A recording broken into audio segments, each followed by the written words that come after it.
پہنچا۔ اس وقت حضرت جبرائیل علیہ السلام نے آ کر کہا کہ تم دونوں الگ ہو جاؤ، کیونکہ یہی اللہ تعالیٰ کا حکم ہے کہ تم دونوں کو دنیا میں مختلف مقامات پر اتارنا ہے۔ یہ سنتے ہی حضرت آدم علیہ السلام نے حضرت حوا علیہ السلام کا ہاتھ چھوڑ دیا۔ پھر حضرت آدم علیہ السلام کو سرندیپ جو کہ سری لنکا میں ہے اور حضرت حوا علیہ السلام کو جدہ کے قریب اتارا گیا، اور شیطان کو حضرت آدم علیہ السلام اور حضرت حوا علیہ السلام کے اتارنے سے پہلے ہی ایلا میں اتار دیا گیا تھا۔ اس وقت کے اعتبار سے جدہ اور سرندیپ کے درمیان تقریباً 2100 میل کا فاصلہ تھا۔ حضرت آدم علیہ السلام کی جنتی زبان عربی تھی، لیکن وہ ان کو بھلا دی گئی۔ اس کے عوض آپ علیہ السلام کو سریانی زبان عطا کی گئی۔ بعد ازاں جب آپ کی توبہ قبول کر لی گئی تو پھر عربی زبان عطا کر دی گئی۔ پھر جب آدم علیہ السلام حکم الہی پر حج کے لیے تشریف لے گئے تو آپ علیہ السلام کی ملاقات مزدلفہ کے مقام پر اما ہوا سے ہوئی۔ اس وجہ سے مزدلفہ کے معنی قربت والی جگہ بنتا ہے۔ جدہ سعودی عرب کا سب سے بڑا شہر ہے۔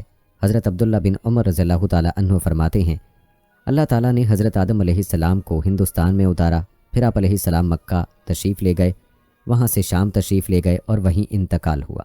اسی طرح رسول اللہ صلی اللہ علیہ وآلہ وسلم نے ارشاد فرمایا، حضرت آدم علیہ السلام ہندوستان میں اترے تھے۔ ابن عساکر نے ایک روایت نقل کی ہے، حضرت آدم علیہ السلام جب زمین پر بھیجے گئے تو انہیں ہندوستان میں اتارا گیا۔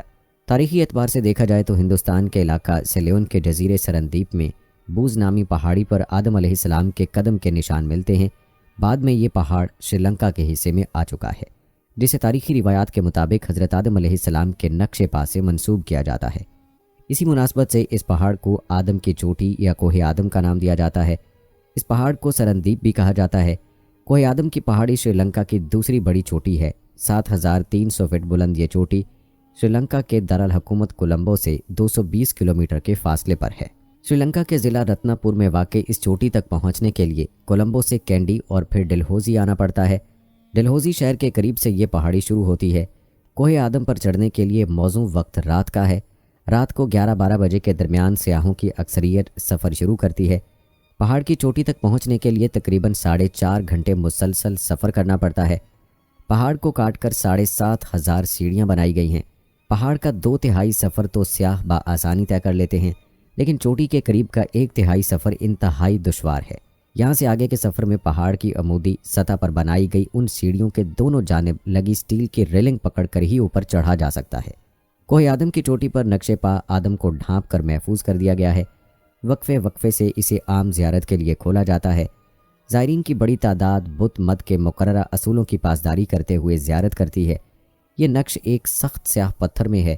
اس گڑھے میں دائیں پاؤں کا نقش ہے جو تقریباً 5 فٹ لمبا اور 2 فٹ چوڑا ہے۔ اس پاؤں کے نقش کی لمبائی اور چوڑائی سے کسی بھی انسان کے جسم کا قد کا اندازہ 35 فٹ لگایا گیا ہے۔ کوہ آدم پر واقع نقش پا کے مقام تک پہنچنے کے لیے کئی آرام گاہیں بنائی گئی ہیں۔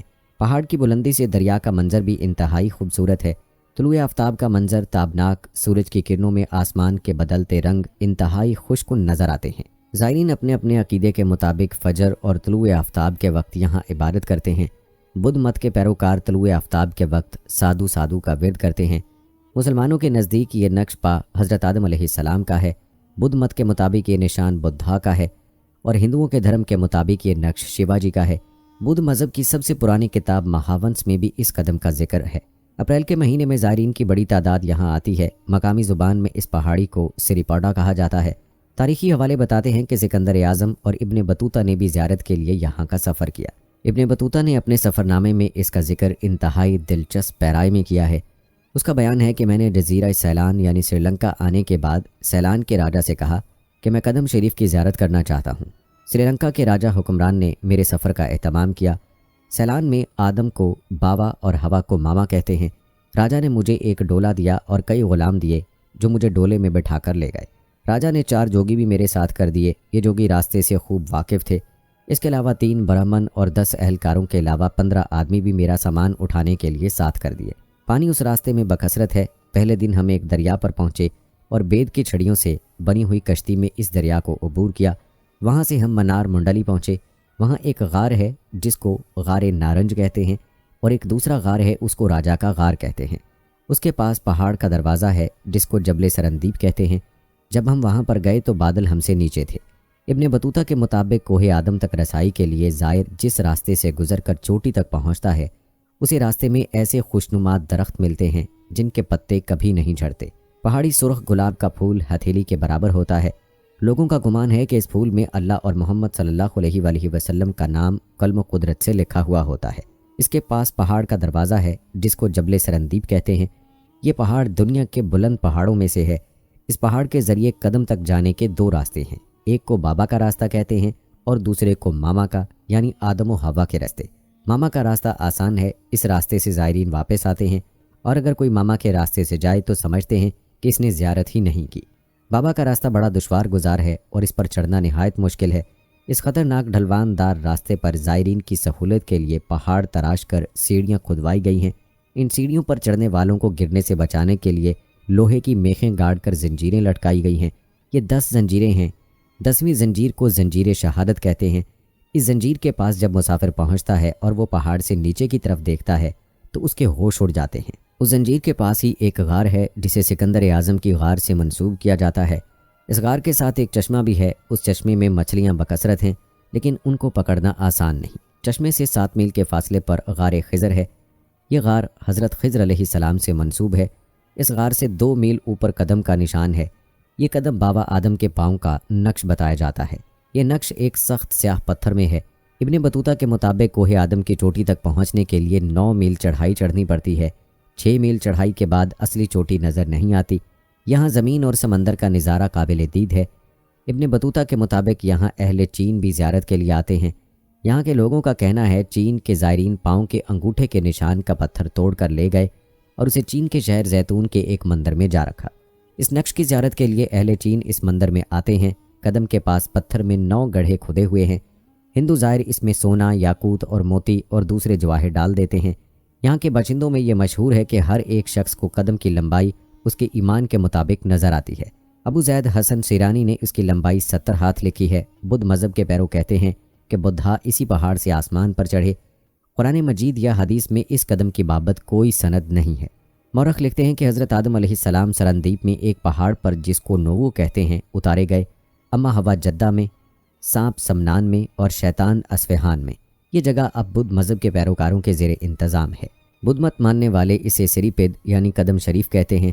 یہاں آپ کو یہ بھی بتا دیں کہ جب حضرت آدم علیہ السلام زمین پر اترے تو حضرت آدم علیہ السلام کا پہلا کھانا اور لباس کیا تھا؟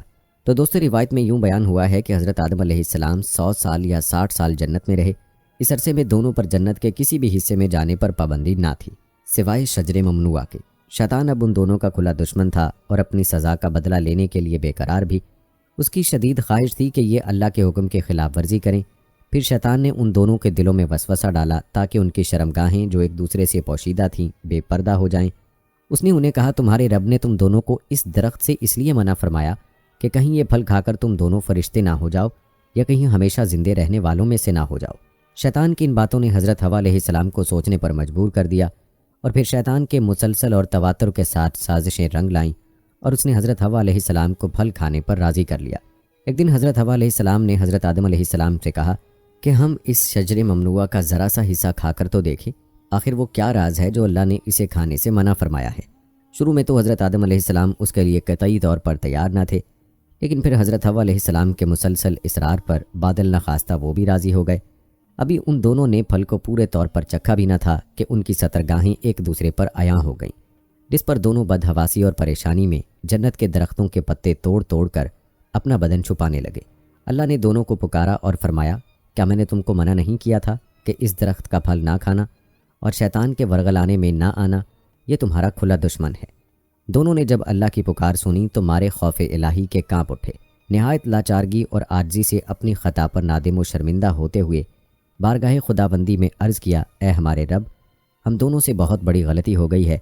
اب اگر آپ نے ہم پر رحم و کرم نہ کیا اور معاف نہ فرمایا تو ہم تباہ و برباد ہو جائیں گے۔ اللہ تعالیٰ نے فرمایا کہ اب تم دونوں ایک خاص مدت تک زمین پر ہی رہو گے جہاں تم ایک دوسرے کے دشمن ہوگے اور وہاں ہی مرنا ہے اور اسی میں سے پھر پیدا ہونا ہے۔ تو دونوں کو زمین کی طرف روانہ کر دیا گیا۔ روایت میں ہے کہ حضرت آدم علیہ السلام کو ہند، حضرت حوا علیہ السلام کو جدہ اور ابلیس کو بصرہ سے چند میل کے فاصلے پر دمستیمان کے مقام پر اتارا گیا۔ حضرت صدی رحمۃ اللہ علیہ فرماتے ہیں کہ جب حضرت آدم علیہ السلام جنت سے ہند میں اترے تو ان کے پاس حجر اسود تھا اور جنت کے درختوں کے پتوں کی ایک مٹھی بھی تھی۔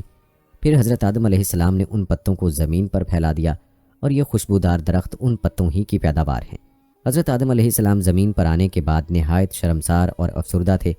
پھر حضرت حوا علیہ السلام سے علیحدگی نے بھی سخت پریشانی میں مبتلا کر دیا تھا۔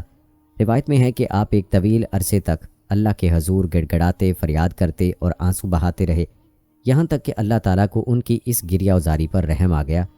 اور پھر ایک دن حضرت جبرائیل علیہ السلام نے حضرت آدم علیہ السلام کے پاس آ کر انہیں اللہ کی جانب سے معافی کی نوید سنائی۔ حضرت آدم علیہ السلام خوشی سے سرشار بارگاہ خداوندی میں سربسجود ہو کر شکر بجا لائے۔ پھر حضرت جبرائیل علیہ السلام انہیں لے کر مکہ آئے، جہاں حضرت آدم علیہ السلام نے کعبہ شریف کی بنیاد رکھی اور حجر اسود کو کعبہ کی دیوار پر نصب فرمایا۔ پھر اس کے گرد طواف کیا۔ طواف سے فارغ ہو کر حضرت جبرائیل علیہ السلام انہیں جبل عرفات پر لے گئے، جہاں حضرت حوا علیہ السلام تشریف فرما تھیں۔ لیکن طویل عرصے کی جدائی اور حالات نے بہت سے جسمانی تغیرات پیدا کر دیے تھے، چنانچہ دونوں ایک دوسرے کو پہچان نہ پائے، جس پر حضرت جبرائیل علیہ السلام نے دونوں کا تعارف کروایا۔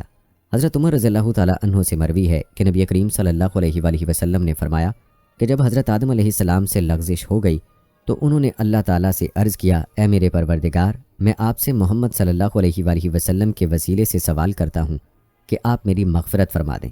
اللہ رب العزت نے فرمایا، تو نے محمد صلی اللہ علیہ وآلہ وسلم کو کیسے جان لیا جبکہ میں نے ان کو اب تک پیدا نہیں فرمایا؟ حضرت آدم علیہ السلام نے عرض کیا، اے پروردگار، جب آپ نے مجھے اپنے ہاتھوں سے پیدا فرمایا اور مجھ میں ڈانٹ ڈالی، پھر میں نے اپنا سر اٹھایا تو عرش پر لکھا دیکھا لا الہ الا اللہ محمد الرسول اللہ، تو میں نے جان لیا کہ جس ذات کا نام آپ نے اپنے نام کے ساتھ ملا لیا ہے، اس سے بڑھ کر آپ کے نزدیک اور کوئی محبوب نہیں ہو سکتا۔ تو اللہ نے فرمایا، اے آدم، تو نے سچ کہا، وہ میرے نزدیک سب سے محبوب ہیں، اور جب تو نے ان کے وسیلے سے مجھ سے مانگ لیا تو پس میں نے تیری بخشش کر دی، اور اگر محمد صلی اللہ علیہ وآلہ وسلم نہ ہوتے تو میں آپ کو بھی پیدا نہ کرتا۔ دوستو، اب آتے ہیں اس بات کی طرف کہ جو آج کی ویڈیو کا مقصد ہے کہ دنیا میں حضرت آدم علیہ السلام سے پہلے کون سے ایک پیغمبر کا تذکرہ ملتا ہے۔ تو جان لیجیے کہ حضرت آدم علیہ السلام سے پہلے ایک پیغمبر کو اللہ نے جنات میں بھیجا تھا۔ دوستو، جن اللہ کی مخلوق ہیں جنہیں انسان کی پیدائش سے بھی قبل پیدا کیا گیا تھا۔ بعض محققین اور تاریخ دان لکھتے ہیں کہ جنات کو آدم علیہ السلام کی تخلیق سے بھی 2000 سال قبل تخلیق کیا گیا تھا۔ قرآن حکیم میں اس کا ذکر اس طرح سے آیا ہے، اور ہم نے انسان کو کھنکتے ہوئے گارے سے پیدا کیا ہے اور جنوں کو اس سے بھی پہلے بے دھوئیں کی آگ سے پیدا کیا۔ ایک اور جگہ ارشاد مبارک ہے، اس نے انسان کو بجنے والی مٹی سے پیدا کیا اور جنات کو آگ کے شعلے سے پیدا کیا۔ ابن کثیر ان آیات کی تفسیر میں لکھتے ہیں کہ سلسال خشک مٹی اور جس میں آواز ہو، فخار، آگ میں پکی ہوئی مٹی کو ٹھیکری کہتے ہیں۔ مارج سے مراد سب سے پہلا جن ہے جسے ابو الجن کہا جا سکتا ہے، جیسے حضرت آدم علیہ السلام کو ابو الآدم کہا جاتا ہے۔ یہاں مراد جنوں کا باپ یا جن بطور جنس کے لیے، جیسا کہ ترجمہ جنس کے اعتبار سے ہی کیا گیا ہے۔ لغت میں مارج آگ سے بلند ہونے والے شعلے کو کہتے ہیں۔ نار سے مراد ایک خاص نوعیت کی آگ ہے، نہ کہ وہ آگ جو لکڑی یا کوئلے جلانے سے پیدا ہوتی ہے، اور مارج کے معنی ہے خالص شعلہ جس میں دھواں نہ ہو۔ جس طرح پہلا انسان مٹی سے بنایا گیا، پھر تخلیق کے مختلف مدارج سے گزارتے ہوئے اس کے جسد خاکی نے گوشت پوست کے زندہ بشر کی شکل اختیار کی اور آگے اس کی نسل نطفے سے چلی، اسی طرح پہلا جن خالص آگ کے شعلے یا آگ کی لپٹ سے پیدا کیا گیا، اور اس میں اس کی ضروریت سے جنوں کی نسل پیدا ہوئی۔ ان کا وجود بھی اصلاً ایک آتشی وجود ہی ہے، لیکن جس طرح ہم محض ایک تودہ خاک نہیں ہیں، اسی طرح وہ بھی محض شعلہ آتشی نہیں ہیں۔ ایک روایت میں آیا ہے کہ جنوں کو جمعرات کو تخلیق کیا گیا تھا، جنوں کو اللہ تعالیٰ نے اپنی عبادت کے لیے پیدا کیا تھا، جس کی تصدیق قرآن مجید نے ان الفاظ میں کی ہے، اور میں نے جنوں اور انسانوں کو اس لیے پیدا کیا کہ وہ میری عبادت کریں۔ اس آیت مبارکہ سے ثابت ہو رہا ہے کہ انسان ایک مخلوق ہے جسے اللہ نے عبادت کے لیے پیدا کیا ہے۔ حضرت آدم علیہ السلام کی خلقت سے پہلے جنات کے درمیان پیغمبر مبعوث ہوئے ہیں، کیونکہ اللہ پاک قرآن مجید میں خلقت کے مقصد کو جن و انس کی عبادت اور ان کو کمال تک پہنچانا بیان کرتا ہے، اور فرماتا ہے، میں نے جن و انس کو عبادت کے لیے خلق کیا ہے۔ روایت میں آیا ہے کہ ایک شامی مرد نے حضرت علی رضی اللہ تعالیٰ عنہ سے پوچھا کہ کیا خدا نے جنات کی جانب کسی پیغمبر کو بھیجا ہے؟ علی رضی اللہ تعالیٰ عنہ نے جواب میں فرمایا، ہاں، ایک پیغمبر جس کا نام یوسف تھا، ان کی ہدایت کے لیے بھیجا گیا، لیکن انہوں نے اسے شہید کر دیا۔ یہ روایت بھی دلیل ہے کہ جنات میں ان کے ہی 9 سے پیغمبر ہوتے تھے۔ اس بنا پر جو کچھ ہم نے بیان کیا ہے، اس سے واضح ہوا کہ جن بھی مکلف ہیں اور فرائض رکھتے ہیں، اور انسان کی خلقت سے پہلے ان کی ہدایت کے لیے پیغمبر مبعوث ہوئے ہیں، لیکن اس کی کیفیت ہمارے لیے واضح نہیں۔ دوستو، معراج کے سفر میں نبی کریم صلی اللہ علیہ وآلہ وسلم جب پہلے آسمان پر پہنچے تو وہاں آپ صلی اللہ علیہ وآلہ وسلم نے حضرت آدم علیہ السلام کو دیکھا، جن کے دائیں جانب بھی لوگوں کی جماعتیں تھیں اور بائیں جانب بھی۔ آپ صلی اللہ علیہ وآلہ وسلم نے دیکھا کہ حضرت آدم علیہ السلام جب دائیں جانب دیکھتے ہیں تو ہنستے ہیں اور بائیں جانب دیکھتے ہیں تو روتے ہیں۔ حضرت صلی اللہ علیہ وآلہ وسلم فرماتے ہیں کہ میں نے حضرت جبرائیل علیہ السلام سے پوچھا، اے جبرائیل یہ کیا ہے؟ انہوں نے کہا یہ حضرت آدم علیہ السلام ہیں اور یہ ان کی اولاد کی روحیں ہیں۔ جب دائیں جانب دیکھتے ہیں جو جنتی ہیں تو ہنستے ہیں، اور جب بائیں جانب دیکھتے ہیں جو جہنمی ہیں تو روتے ہیں۔ اس کے ساتھ ہی دوستو یہاں یہ بھی جان لیجئے کہ حضرت آدم علیہ السلام نے زمین پر آ کر سب سے پہلے کس چیز کی خواہش کی؟ تو دوستو حضرت آدم علیہ السلام جب جنت سے زمین پر تشریف لے آئے تو بارگاہ خداوندی میں عرض کیا کہ خدایا، میں یہاں نہ تو ملائکہ کی تسبیح و عبادت کی آواز سن سکتا ہوں، نہ ہی کوئی عبادت خانہ نظر آتا ہے، جیسا کہ آسمان میں بیت المعمور دیکھتا تھا جس کے ارد گرد ملائکہ طواف کرتے تھے۔ اس پر اللہ پاک کا حکم آیا کہ جاؤ، جہاں پر ہم نشان بتائیں وہاں پر کعبۃ اللہ بنا دو اور اس کے ارد گرد بھی طواف کر لو، اس کی طرف نماز بھی ادا کر لو۔ جبرائیل علیہ السلام ان کی رہبری کے لیے ان کے ساتھ چل پڑے اور انہیں اس مقام پر لے آئے تھے جہاں سے زمین بنی تھی، یعنی جس جگہ جھاگ بنی تھی، اور پھر وہی جھاگ پھیل کر پوری زمین بنی۔ حضرت جبرائیل علیہ السلام نے اپنا پر مار کر 7ویں زمین تک بنیاد رکھ دی، جس کو ملائکہ نے 5 پہاڑوں کے پتھروں سے بھرا: کوہ طور، کوہ لبنان، کوہ جودی، کوہ طور زیتہ اور کوہ ہرا۔ بنیاد بھرنے کے بعد نشان کے لیے چاروں طرف کی دیواریں بھی اٹھا دیں۔ اس طرف حضرت آدم علیہ السلام نماز بھی پڑھتے رہے اور طواف بھی کرتے رہے۔ طوفان نوح تک کعبہ اسی حالت میں رہا۔ طوفان کے وقت وہ عمارت آسمان پر اٹھا لی گئی اور وہ جگہ ایک اور اونچے ٹیلے کی صورت میں رہ گئی، مگر لوگ پھر بھی برکت کے لیے یہاں آتے تھے اور آ کر دعائیں مانگتے تھے۔ پھر حضرت ابراہیم علیہ السلام کے زمانے تک کعبہ اسی حالت میں رہا۔ جب حضرت اسماعیل علیہ السلام اور حضرت حاجرہ علیہ السلام یہاں آ کر رہے اور یہاں کچھ آبادی ہو گئی تو حضرت حاجرہ علیہ السلام کے انتقال کے بعد حضرت ابراہیم علیہ السلام کو حکم ہوا کہ حضرت اسماعیل علیہ السلام کو ساتھ لے کر خانہ کعبہ کی عمارت تعمیر کریں۔ اس کی نشانی اس طرح کی گئی کہ ایک بادل کا ٹکڑا بھیجا گیا تاکہ اس کے سائے سے کعبے کی حد مقرر کی جائے۔ حضرت جبرائیل علیہ السلام نے اس سائے کی مدد سے خط کھینچا اور حضرت ابراہیم علیہ السلام نے اس خط پر اس قدر کھدائی کی کہ بنیاد آدم نمودار ہو گئی۔ پھر اس پر عمارت بنائی۔ اس کی بلندی 9 ہاتھ تھی اور رکن اسود سے رکن شامی تک دیوار کی لمبائی 33 ہاتھ، اور رکن شامی سے رکن غربی تک 22 ہاتھ، اور رکن غربی سے رکن یمانی تک، اور رکن یمانی سے رکن اسود تک 20 ہاتھ تھی۔ اسی طرح خانہ کعبہ کی عمارت مستطیل کی شکل میں بنی۔ حضرت ابراہیم علیہ السلام نے خانہ کعبہ کے اندر ایک تغار سا بنایا تاکہ کعبہ کے لیے جو نذرانے اور تحفے آئیں وہ اس میں رکھے جا سکیں۔ اس کے دروازے 2 تھے، ایک داخل ہونے کے لیے اور ایک نکلنے کے لیے۔ کعبہ بنانے والے حضرت ابراہیم علیہ السلام تھے اور ان کو گارا اور پتھر اٹھا کر دینے والے حضرت اسماعیل علیہ السلام تھے۔ اس دفعہ اس کی تعمیر کے لیے 3 پہاڑوں کے پتھر لائے گئے۔ بعد میں اس عمارت میں کچھ تبدیلیاں بھی کی گئیں۔ اس کی اونچائی مزید بڑھائی گئی، دروازہ بھی 2 کی بجائے 1 کیا گیا۔ یہاں دوستو آپ کو یہ بھی بتا دیں کہ آدم علیہ السلام اللہ تعالیٰ کے برگزیدہ نبی تھے۔ جب اللہ تعالیٰ نے انہیں پیدا کرنا چاہا تو فرشتوں اور ابلیس سے کہا، میں کھنکھناتے ہوئے سیاہ اور سڑے ہوئے گارے سے ایک انسان بنانے والا ہوں۔